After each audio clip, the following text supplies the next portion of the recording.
Hey all welcome back to my YouTube channel. This is Divya Narang. हम लोग ने अपने 4 चैप्टर्स कंप्लीट कर लिए थे and today we have to begin up with one of the very very important topics that is your Panchayati राज।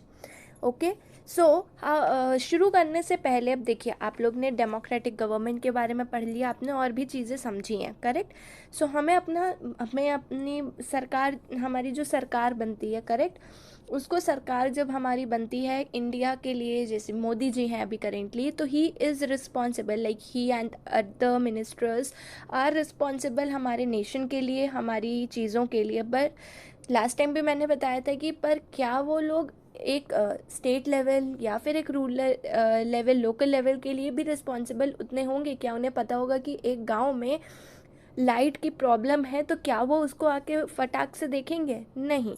उसी के लिए पावर का डिसेंट्रलाइजेशन किया जाता है और पावर्स को डिस्ट्रीब्यूट किया जाता है into national, state level and your local level, correct.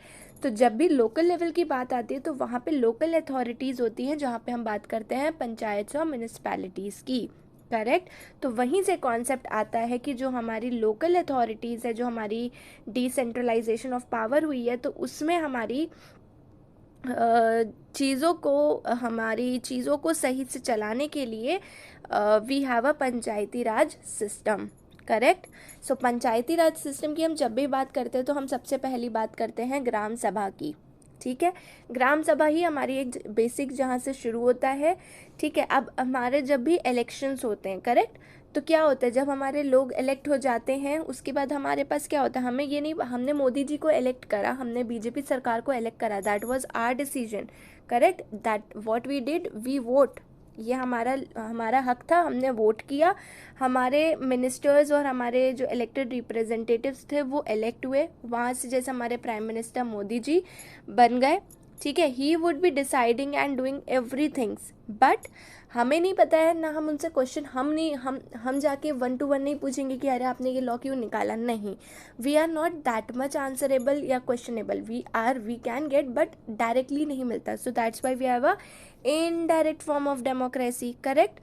But कहीं ना कहीं अगर आप देखो, जो रूरल एरियाज़ के जो इलेक्शंस के बाद जो इलेक्शंस होते हैं या जो रिप्रेजेंटेटिव्स चूज़ होते हैं, कहीं ना कहीं वहाँ पे पीपल जो है वहाँ पे पार्टिसिपेट करते हैं, करेक्ट। ग्राम सभा है, ग्राम पंचायत है, तो वहाँ पे एक छोटी सी सभा बैठी जाती है जहाँ पे वो सारे सरपंच लोग मिलते हैं, वो वहाँ पे एक कलेक्टिवली एक डिसीजन देखते हैं, कोई मतलब प्रॉब्लम देखते हैं। फॉर एग्जांपल वाटर की प्रॉब्लम है उस एरिया में, उस विलेज में, वो सब लोग यहाँ पे बैठेंगे, दे वुड डिसाइड, ठीक है। उसके बाद क्या प्लान बनता है वो भी वहीं सामने होगा। प्लान बनने के बाद कितना पैसा लग रहा है, कहाँ तक पहुँचा, कितनी बात आगे बढ़ी, तो वो सबके लिए क्वेश्चनेबल एंड आंसरेबल होते हैं। पीपल वहाँ पे डायरेक्टली पार्टिसिपेट करते हैं, तो that's why it is known as a real participating democracy का ये एक एग्जाम्पल हो जाता है। और कहीं ना कहीं ये एक पार्टिसिपेटेड डेमोक्रेसी है, डायरेक्ट डेमोक्रेसी की थोड़ी सी झलक इसमें मिलती है, ओके। तो यहाँ पे कुछ हद तक हमारी डायरेक्ट फॉर्म ऑफ डेमोक्रेसी है we in India we follow a indirect form of democracy, but कहीं ना कहीं यहाँ पे क्लोज तरीके से डायरेक्ट डेमोक्रेसी होती है, और यहाँ पे लोग बैठते हैं, खुद पार्टिसिपेट करते हैं और डिसीजंस को देखते हैं, ओपिनियंस को समझते हैं और डिसीजंस लिए जाते हैं। So Gram Sabha, it is a meeting where people directly participate and seek answers from their elected representatives. जैसा कि अभी मैंने बोला कि यहाँ पे डायरेक्टली पार्टिसिपेशन होता है, लोग अपने इलेक्टेड रिप्रेजेंटेटिव से आंसर्स पूछ सकते हैं, टाइमलाइंस पूछ सकते हैं, सारी चीज़ें होती हैं। सो ग्राम सभा जो होती है हमारी एक फर्स्ट मीटिंग होती है, which is a integral and basic unit होता है, ठीक है। पंचायती राज का जो बेसिक और इंटीग्रल फॉर्म ऑफ यूनिट है वो हमारा ग्राम सभा है। यहाँ पे मीटिंग होती है जहाँ पे लोग डायरेक्टली इलेक्ट करते हैं और अपने आंसर्स इलेक्टेड रिप्रेजेंटेटिव से पूछ सकते हैं। कौन इसमें पार्टिसिपेट करता है? सो द एडल्ट्स, जो कि 18 एंड 18+ एज के होते हैं, जिनके पास वोटिंग राइट्स होती है, they are qualified to be a voter और they have been already registered for their voting, वो सारे लोग ज्वाइन कर सकते हैं और पार्टिसिपेट कर सकते हैं इस मीटिंग के, और वो उस विलेज का एरिया के पार्ट होना चाहिए। वो जो ये मीटिंग होती है वो एक विलेज के लिए भी हो सकती है और आसपास के कुछ और विलेजेस के लिए भी हो सकती है। तो जितने लोगों के लिए होगी तो उस पर्टिकुलर एरिया से जितने लोग भी क्वालिफाइड होंगे वोटिंग के लिए, 18 एंड 18+ के एडल्ट्स होंगे, वो ज्वाइन कर सकते हैं, ये पार्टिसिपेट कर सकते हैं इस मीटिंग को। सो एक तरीके से ये एक विलेजेस के लिए जनरल असेंबली होती है, ठीक है, ये विलेजेस की जनरल असेंबली हो गई। सो आई होप आप लोगों को आप समझ पा रहे होगे कि ग्राम सभा है कि एग्जैक्टली आप समझो कि एक आप गांव में हो, वहाँ पे पेड़ के नीचे, जैसे कि इमेजिनेशन हमेशा हम अपनी वेब सीरीज़ या मूवीज़ में देखते हैं कि पेड़ के नीचे एक मेन बंदा होता है, वो आता है और साथ में सामने लोग बैठे होते हैं, हमारे सरपंच, और वो बैठ के वो क्वेश्चन, वो अपनी बातें बताते हैं। मीटिंग में लोग अपनी बातें पूछते हैं, क्वेश्चंस पूछते हैं कि अरे ये पानी की कमी है, अरे यहाँ पे लैंड ऐसा है, यहाँ पे हमें कुएं से पानी भरने जाना है, XYZ रीजंस होते हैं, वहाँ पे वो सारी चीज़ें उठती हैं। फिर जितने भी सरपंच और मुखिया और ये सारे लोग होते हैं वो बैठ के वहाँ पे अपना निर्णय सोचते हैं, हाँ ये ऐसा कर सकते हैं, वैसा कर सकते हैं, और फिर वहाँ पे वो डिसीजंस लेते हैं। वहाँ के लोग आके एक दूसरे से पूछ भी सकते हैं, हाँ नॉर्मल निकल रहा है, अरे बताइए सरपंच जी कहाँ तक बात पहुँची। सो ये यहाँ पे एक तरीके से डायरेक्ट फॉर्म ऑफ डेमोक्रेसी, इसीलिए इसको रेफ़र किया जाता है। तो ये एक बहुत फंक्शनल यूनिट है पंचायती राज सिस्टम का, विच इज़ योर ग्राम सभा। आई होप आप लोग इमेजिन कर पा रहे होगे जो मैं आपको बात बताना चाह रही हूँ। सो जनरल असेंबली हो गई विलेजेस की। अब इनका वर्क क्या होता है, ये एक रेगुलेटरी बॉडी होती है एंड सुपरवाइज करते हैं फंक्शंस, साथ ही साथ माइक्रो प्लानिंग भी होती है, ठीक है। तो इसका ग्राम सभा का फ़ायदा क्या है, इंपॉर्टेंस क्या है, तो बस आप यही समझिए कि यहाँ पे एक तरीके से डायरेक्ट पार्टिसिपेशन होता है लोगों का, क्या डिसीजंस लिए जा रहे हैं। तो ग्राम सभा जो है, ग्राम पंचायत, ग्राम सभा से फिर ग्राम पंचायत पे बात आती है। ग्राम पंचायत पे ये जो ग्राम सभा के लोग होते हैं वो उन पर नज़र रखते हैं, वो उनकी चीज़ों को क्वेश्चन कर सकते हैं and they are responsible to answer them. तो ये चीज़ें होती है रूरल एरियाज़ की। तो फ़ायदा जो मैंने फिर से बोला, डायरेक्ट पार्टिसिपेशन होता है। सेकेंडली यहाँ पे हमारी एक ट्रांसपेरेंसी होती है, सो इट इज़ ट्रांसपेरेंट होता है, साथ में साथ अकाउंटेबिलिटी भी होती है। सो आंसरेबल है, ट्रांसपेरेंसी है, अकाउंटेबिलिटी है, डायरेक्ट पार्टिसिपेशन है on in rural areas. Clear है? आगे बढ़ते हैं, ग्राम सभा तक हमारी बात आ गई। अब आगे आते हैं ग्राम पंचायत में, ठीक है। जैसे कि अभी मैंने आप लोग को बताया, ओके, तो अभी जैसे मैंने बताया कि हमारा एक विलेज है, करेक्ट। विलेज में जो है डिस्ट्रीब्यूटेड होता है वेरियस वार्ड्स में, ठीक है, अलग अलग वार्ड्स में ये डिस्ट्रीब्यूटेड होता है, जो कि आर इलेक्टेड रिप्रेजेंटेटिव्स होते हैं, ठीक है, जिनको हम लोग क्या बोलते हैं, वार्ड मेंबर्स या फिर panch. Not PUNCH, it is a panch, sarpanch वाला पंच, नॉट मुक्के वाला पंच, ओके। सो क्या होता है, विलेज पंचायत डिस्ट्रीब्यूटेड होता है डिफरेंट वार्ड्स में, जो कि डायरेक्ट इलेक्शंस के थ्रू होता है, इलेक्टेड होते हैं, जिनको हम वार्ड मेंबर्स या फिर पंच कहते हैं। जैसे कि MLA MP का इलेक्शंस होता है, वो इलेक्ट किए जाते हैं, तो don't consider them MLA MP, but कहीं ना कहीं वैसे ही आप समझ सकते हो, दे आर नोन एज पंच। उसके बाद हमारे मेंबर्स जो हमारे ऑफ ग्राम सभा होते हैं वो इलेक्ट करते हैं, तो वहाँ से हमारे बनते हैं सरपंच, ठीक है। जो सरपंच होते हैं वो हमारे पंचायत प्रेसिडेंट कहलाते हैं, करेक्ट। फिर से समझो, विलेज है, विलेज में वार्ड्स हैं अलग अलग, वहाँ से हमारे इलेक्शंस के थ्रू पंच या फिर वार्ड मेंबर्स इलेक्ट हुए। मेंबर्स ऑफ ग्राम सभा जो होते हैं वो इलेक्ट करते हैं, that is known as your sarpanch. Sarpanch को हम पंचायत प्रेसिडेंट भी कहते हैं, करेक्ट। अब जो पंच और हमारे जो सरपंच इलेक्ट होके बनते हैं, that is overall known as your gram panchayat, ठीक है। जो कि अब ग्राम पंचायत का जो टेन्योर होता है वो 5 years होता है, दे आर आंसरेबल होते हैं, ठीक है। तो ये सारी चीज़ें यहाँ पर होती हैं। तो ग्राम सभा, ग्राम पंचायत, ये 2 टर्म समझे। ग्राम सभा जैसे मैंने बोला था, that is your general assembly है आपकी एक रूरल एरिया के लिए, बट ग्राम पंचायत क्या है, ये फाइनल इलेक्टेड होते हैं, जो कि पब्लिक वेलफेयर का ध्यान देती है, करेक्ट। वहाँ पे पार्टिसिपेट कर सकते हैं एडल्ट्स। यहाँ पे जो ये टेम्प्रेरी बॉडी होती है, ये 5 टर्म के टेन्योर पे यहाँ पे इलेक्ट किए जाते हैं, ठीक है। आई होप ये आप लोगों को क्लियर होगा। अब ग्राम पंचायत जो है, आप ऐसे समझो कि यहाँ पे इनके पास एग्जीक्यूटिव पावर्स होती है। यहाँ पे जितने भी वाटर प्रॉब्लम, जैसे मैंने पहले भी बोला, अगर गांव में कोई वाटर प्रॉब्लम है तो यहाँ पे जो डिसीजंस लिए जाएंगे पब्लिक वेलफेयर का, चाहे हेल्थ हो, एजुकेशन हो, या फिर पॉवर्टी लाइन को ध्यान रखना हो, वाटर प्रॉब्लम हो, लैंड की डेवलपमेंट करानी हो, बैरन लैंड को कैसे आपको परफेक्ट कराना है, ये आपकी बुक में एग्जांपल्स हैं, आप लोग एक बार ज़रूर इसको रेफर ज़रूर करिएगा तो आपको बेटर समझ में आ जाएगा। तो यहाँ पे ये लोग डायरेक्ट वर्क करते हैं, पब्लिक वेलफेयर के बारे में सोचते हैं और ये सारी चीज़ें होती हैं। सो ग्राम सभा हमारा जो है, So Gram Sabha is a key factor in making the Gram Panchayat which plays its role and they are responsible and answerable. तो यहीं से transparency accountability की बात आती है. So Gram Sabha prevents the Panchayat from doing the wrong things like misusing money or favoring certain people. So they keep an eye on the elected representatives by making them responsible to the persons who elect them. तो समझ में आई बात. हमारे wards थे, उसमें हमारा एक ग्राम सभा का जो पार्ट था वो हमारा एक मेन है पंचायती राज सिस्टम का. यहाँ से सभा से ग्राम पंचायत आते, जो कि ग्राम सभा जो है अपने वो इलेक्ट करती है, वहाँ से ग्राम पंचायत बना और इन्हीं लोगों पे ये आइज रखती हैं. दे चेक वेदर की कोई गलत काम ना करे, दे चेक मनी का मिसयूज़ ना हो, प्रॉपर ट्रांसपेरेंसी हो, जितनी भी टाइमलाइंस दी गई हैं वो फॉलो हो. एक तरीके से आप ऐसे समझो, आप ऑफिस में अगर काम करते हो, ठीक है, आपके ऊपर एक लीडर होता है ना, ठीक है, वो आपके काम पर नज़र रखता है. तो ऐसे ही समझो कि यहाँ पे ग्राम सभा जो है ग्राम पंचायत पर नज़र रखती है कि कुछ गलत ना करे, वो सारी चीज़ों का ध्यान रखे, रिस्पॉन्सिबल रहे. तो ये सारी चीज़ों का ध्यान दिया जाता है. So Gram Sabha is a very important factor in making the gram Panchayat role and they are responsible. I hope it is clear.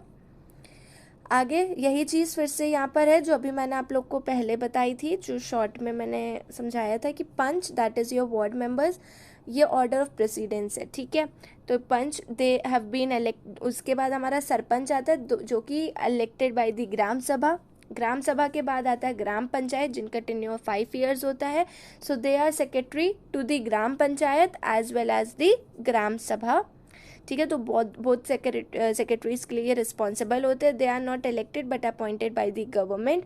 They are responsible for calling the meetings of gram sabha and the gram panchayat. They keep the records of all the proceedings. तो ये सारी चीज़ें यहाँ पे ध्यान दी जाती है. So Gram सभा, ग्राम पंचायत बहुत इंपॉर्टेंट टर्म है. वहाँ से आपको पंच, सरपंच, ये सारी चीज़ें and the secretary of the gram panchayat and gram sabha, ये कुछ इंपॉर्टेंट टर्म्स हैं जिसको आपको समझना चाहिए. So this is the order of the precedence. So gram panchayat के बारे में जब हम डिस्कस कर रहे हैं तो थोड़ा सा और समझ लेते हैं. हमने ग्राम सभा के बारे में तो डिटेल में समझ लिया, ठीक है. ग्राम सभा का क्या है, मीटिंग होती है जो कि area covered by the panchayat settles की मीटिंग हो गई. ठीक है, यहाँ पे 1 विलेज या मोर देन 1 विलेजेस भी हो सकते हैं, वहाँ पे मीटिंग हो गई. ठीक है, और यहाँ से ये लोग इलेक्ट करते हैं ग्राम सभा के मेंबर सरपंच को, जो कि एक प्रेसिडेंट पंचायत होते हैं. ठीक है, अब आता है ग्राम पंचायत. तो ग्राम पंचायत क्या होता है, they implement the development programmes for all the villages that come under it. जितने भी विलेजेस उनके अंडर आएंगे तो जितने भी डेवलपमेंट प्रोग्राम्स हो सकते हैं, जितना भी पब्लिक वेलफेयर से रिलेटेड काम हो सकते हैं, वो सारी चीज़ें इसमें आती हैं. Work needs to be approve by the gram sabha. तो इनके काम क्या क्या होते हैं, so construction and maintenance of the water sources, roads, drainage, buildings और अदर ये सारी जितनी भी चीज़ें होती हैं वो. लोकल टैक्सेस कलेक्ट करना, executing government schemes, employment in the villages, ये सारी चीज़ें होती हैं. ठीक है, तो जैसा कि मैंने बोला था कि ग्राम सभा यहाँ पर टाइमलाइन पूछ सकते हैं, मनी यूज़ कितना हुआ है, ये सारी चीज़ें होती है. कमिटीज़ बिल्डअप होती है, तो इनके वर्क ये सारे हो गए. अब इनके सोर्सेज ऑफ फंड्स क्या होते हैं, collection of the taxes on houses, market places etcetera. House tax हो गया, डोनेशंस के थ्रू हो जाता है, गवर्नमेंट स्कीम से हो जाता है, फंड से हो जाता है. ठीक है, तो ये सारी चीज़ें होती हैं जहाँ से इनको फंड्स मिलते हैं.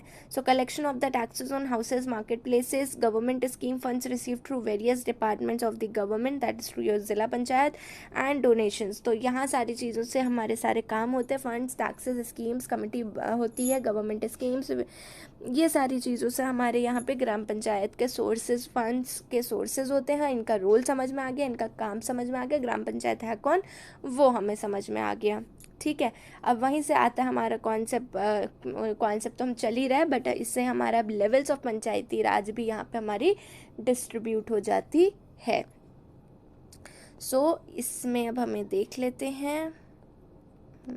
ओके, सो हमारे यहाँ पे अब 3 लेवल्स होते हैं। Just a second.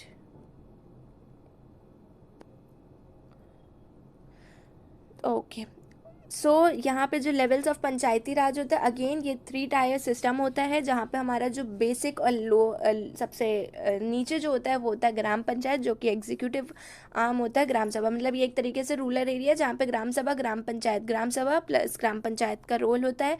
उसके ऊपर आता है हमारी पंचायत समिति, जिसको हम ब्लॉक लेवल भी बोलते हैं, जो कि जनपद पंचायत या पंचायत समिति इसको हम कहते हैं।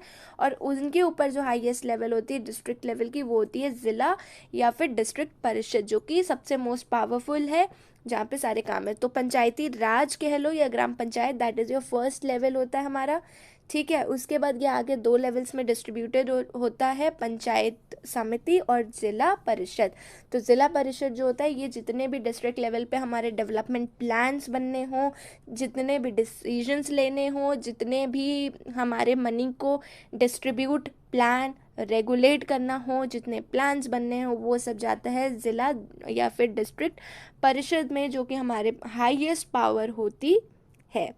ठीक है, यहाँ से मनी का रेगुलेशन, डिस्ट्रीब्यूशन, ये सारी चीज़ें यहाँ पे हमारी डिस्ट्रिक्ट लेवल पे इनके थ्रू होती है। समझ में आ गई बात? सो ये हमारे कुछ टॉपिक्स थे जो कि पंचायती राज में बुक के हिसाब से कवर हो गए हैं। अगर मैं बात करूँ थोड़ा सा यूपीएससी के टर्म्स में, वो मैं एक शॉर्ट वीडियो भी बना दूंगी, जिसमें आपको समझना होगा जितना भी अभी हमने पढ़ा। ठीक है, हमने समझा था ये 3rd लेवल है हमारा, जिसमें हमने रूरल एरिया को पंचायती म्यूनिसपैलिटीज़ के बारे में पढ़ते हैं। करेक्ट, ये हमारे 73rd एंड 74th अमेंडमेंट में एक्ट ऐड हुआ है, ये हमें समझना पड़ेगा। डीपीएसपी के बारे में इसमें थोड़ा सा आता है, आर्टिकल 40 के बारे में इसमें थोड़ा आता है। तो ये बेसिक चीज़ें हैं स्टार्टिंग में जो आप रिलेट कर सकते हो। जिसने ऑलरेडी पढ़ रहा होगा तो वो उसको और आइडिया होगा आपको इसमें डीपीएसपी, आर्टिकल 40, क्योंकि उसमें ही हमने पंचायत की पावर और सब के बारे में बात की हुई है। हमारे जो लेवल्स थे, ये सारी चीज़ें तो आपको समझ में आ गई। 73rd अमेंडमेंट और 74th अमेंडमेंट है क्या क्या, दोनों में डिफरेंसेस हैं, वो थोड़ा सा आपको समझना पड़ेगा। तो आई विल ट्राई कि अगला एक शॉर्ट वीडियो में बना के उसमें शॉर्ट में ये दोनों अमेंडमेंट्स और डीपीएसपी और जो आर्टिकल्स में नीडेड है वो मैं आपको समझा दूँ। But this was all about your lesson of Panchayati Raj. I would suggest please इस लेसन को सीरियसली लेना, बिकॉज इससे आपको बहुत सारे टॉपिक्स, बहुत सारी चीज़ें जुड़ी हैं, क्योंकि आप ऐसा एग्ज़ाम दे रहे हो जिसमें आपको रूरल एरियाज़ में और ये सारी चीज़ों की जानकारी होना मैंडेटरी है। ठीक है, सो पंचायती राज हमने आज ग्राम सभा के बारे में पढ़ लिया, ये बेसिक मेन यूनिट है हमारा। जनरल असेंबली है विलेजेस के लिए, रूरल एरिया की बात हो गई, उनके काम क्या है, micro planning, micro functioning, answer लोगों पे ध्यान देना कि काम सही से हो रहा है कि नहीं, लोगों की चीज़ों को देखते हैं। उसके बाद उनसे बनता है ग्राम पंचायत, जो कि हमारे ग्राम सभा जो आंसरेबल होते हैं, इन सबको ध्यान देते हैं। सो यहाँ पे पंच, सरपंच, ग्राम पंचायत, ये सारी चीज़ें हमने पढ़ी, इनके क्या काम है, कैसे ये चलते हैं, कैसे सारी चीज़ होती है, ये हमने समझ लिया। इनका ऑर्डर ऑफ प्रेसिडेंस, कैसे इलेक्टेड होते हैं, फंड्स कहाँ से आते हैं, क्या इनके काम होते हैं। 3 लेवल्स हमने पढ़ लिए, which is very very important.